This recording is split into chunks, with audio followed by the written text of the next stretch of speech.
Advocate Venganoor Sivasankar ഇപ്പോൾ നമ്മോടൊപ്പം ഉണ്ട്. തിരുവനന്തപുരത്ത് അഡ്വക്കേറ്റ് വെങ്ങാനൂർ ശിവശങ്കർ ഇപ്പോൾ 6 പ്രതികളുടെയും ശിക്ഷയിന്മേലുള്ള വാദം പൂർത്തീകരിച്ചിരിക്കുന്നു.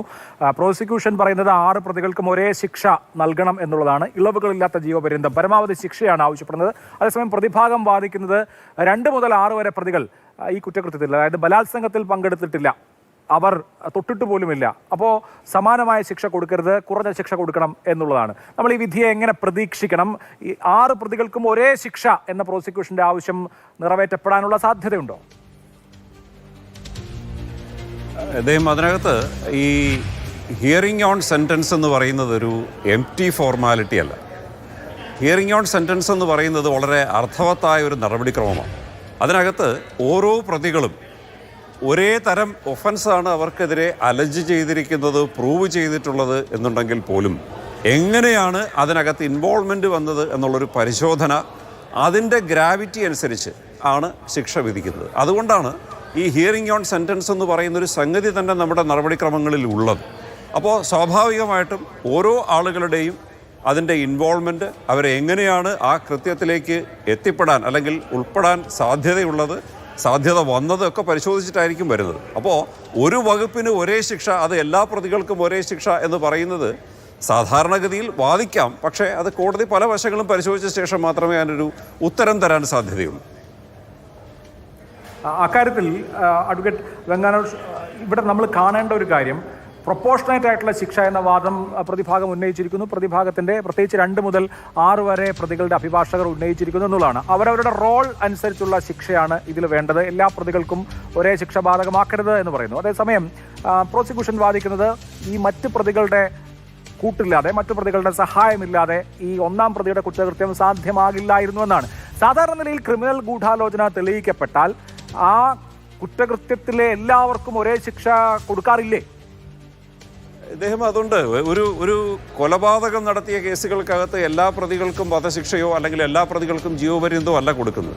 ഞാൻ പറഞ്ഞത് മറ്റൊന്നുമല്ല, കൊടുക്കണോ കൊടുക്കണ്ടേ എന്നുള്ളതല്ല. ഇതൊരു മീനിങ് ഫുൾ ആയിട്ടുള്ള ഒരു പ്രോസസ്സാണ് ഈ ഹിയറിംഗ് ഓൺ സെൻറ്റൻസ് എന്ന് പറയുന്നത്. അപ്പോൾ സ്വാഭാവികമായിട്ട് അത്തരം വിഷയങ്ങളിൽ പരിഗണിക്കേണ്ടതായിട്ടുള്ള കാര്യങ്ങൾ അത് ഒരു ഗ്രേ ഏരിയ അല്ല.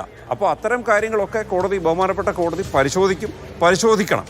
അപ്പോൾ സ്വാഭാവികമായും അങ്ങനെ ഒരു വാദം ഉന്നയിക്കാമെങ്കിലും ഇപ്പോൾ ഞാനും ഇദ്ദേഹവുമായിട്ടൊരു സ്ഥലത്ത് പോകുമ്പോൾ എൻ്റെ ഒരു പ്രവൃത്തിയാലൊരു സംഗതി സംഭവിക്കുന്നു, ഇദ്ദേഹം എൻ്റെ കൂട്ടുകാരനാണ് അല്ലെങ്കിൽ കൂടെയുള്ളത് എന്നുള്ളത് കൊണ്ട് അതിൽ പങ്കെടുക്കുന്നു. പക്ഷേ ഇദ്ദേഹത്തിന് എപ്പോഴും അതേ കുറ്റകൃത്യത്തിൽ ഉൾപ്പെട്ടതാണെങ്കിലും എൻ്റെ സാഹചര്യം ഇതായിരുന്നു, ഞാൻ വരാനിടയായ സാഹചര്യം അതാണ്, ഞങ്ങൾ തമ്മിൽ മുൻകൂട്ടി ഇത്തരത്തിൽ അഡ്വക്കേറ്റ് ശിവശങ്കർ ഇങ്ങനെ ചെയ്യുമെന്നും ഞാൻ സഹായിക്കണമെന്ന് പറഞ്ഞൊരു അണ്ടർസ്റ്റാൻഡിങ് ഇല്ലായിരുന്നു എന്ന് തെളിവുകളുടെ ബലത്തിൽ ഇദ്ദേഹത്തിന് എസ്റ്റാബ്ലിഷ് ചെയ്യാൻ കഴിഞ്ഞാൽ എനിക്ക് തരുന്ന അതേ ശിക്ഷ തന്നെ ഇദ്ദേഹത്തിന് തന്നുകൊള്ളണമെന്നില്ല.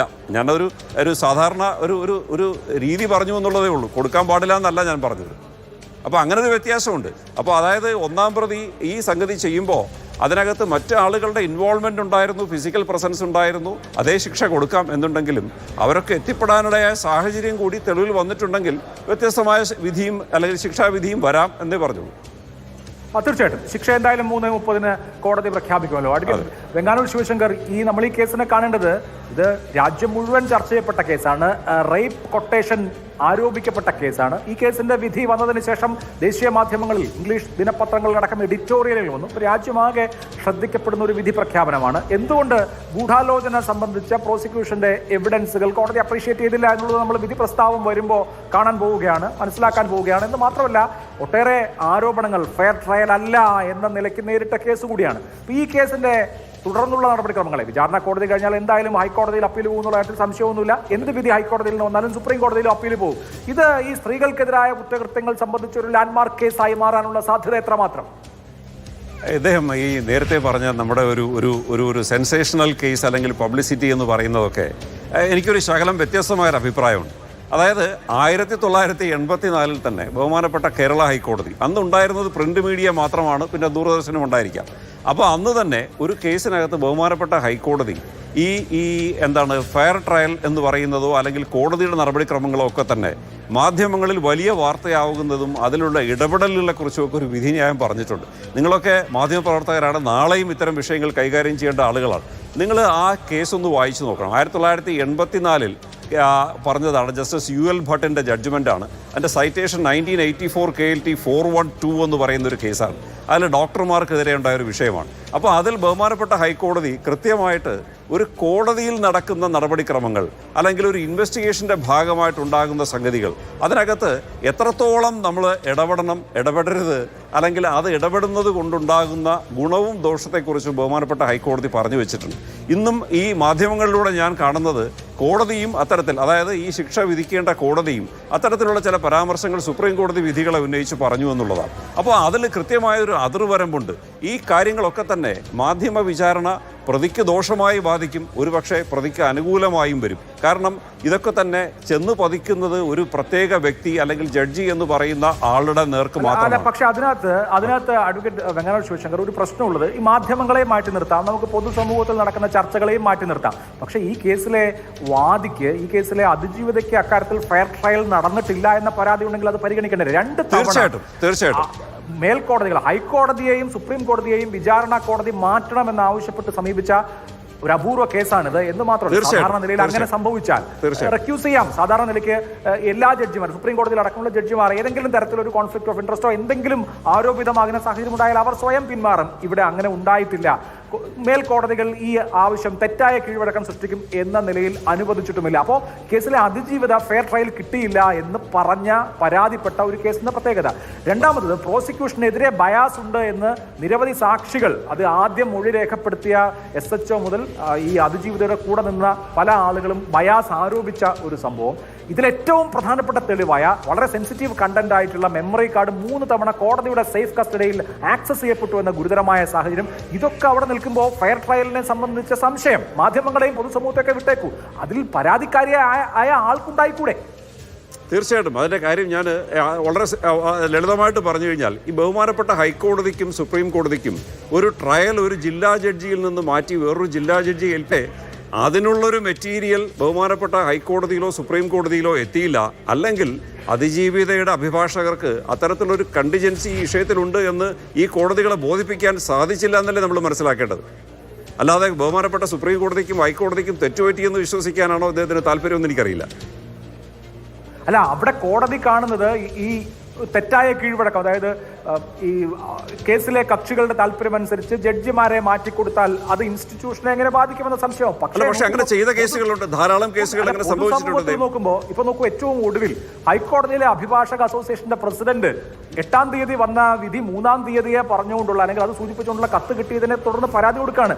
മുൻ ഹൈക്കോടതി ജഡ്ജി കമാൽ പാഷ അങ്ങേർക്ക് ഇത് കിട്ടി, ഇങ്ങനത്തെ ഒരു കത്ത് കിട്ടി എന്ന് പറയാണ്. നോക്കൂ, ഇത് പൊതുസമൂഹം നോക്കിക്കാണുമ്പോൾ ഈ സംവിധാനത്തിന്റെ ക്രെഡിബിലിറ്റി നിലനിൽക്കുക എന്നുള്ളത് സമൂഹത്തിന്റെ ആകെ ആവശ്യമല്ലേ, ജുഡീഷ്യൽ കമ്മ്യൂണിറ്റിയുടെ മാത്രം ആവശ്യമല്ലല്ലോ. നീതി നടപ്പായാൽ പോരാ, നീതി നടപ്പായി എന്ന് സമൂഹത്തിന് ബോധ്യം വരണമെന്ന അലിഖിതമായ ഒരു സങ്കല്പമുള്ള ഇടത്ത് ഒരു സംവിധാനത്തിന്റെ തന്നെ ക്രെഡിബിലിറ്റി ചോദ്യം ചെയ്യപ്പെടുന്ന സാഹചര്യം ഉണ്ടാവുന്നത് അനുപേക്ഷണീയമാണോ?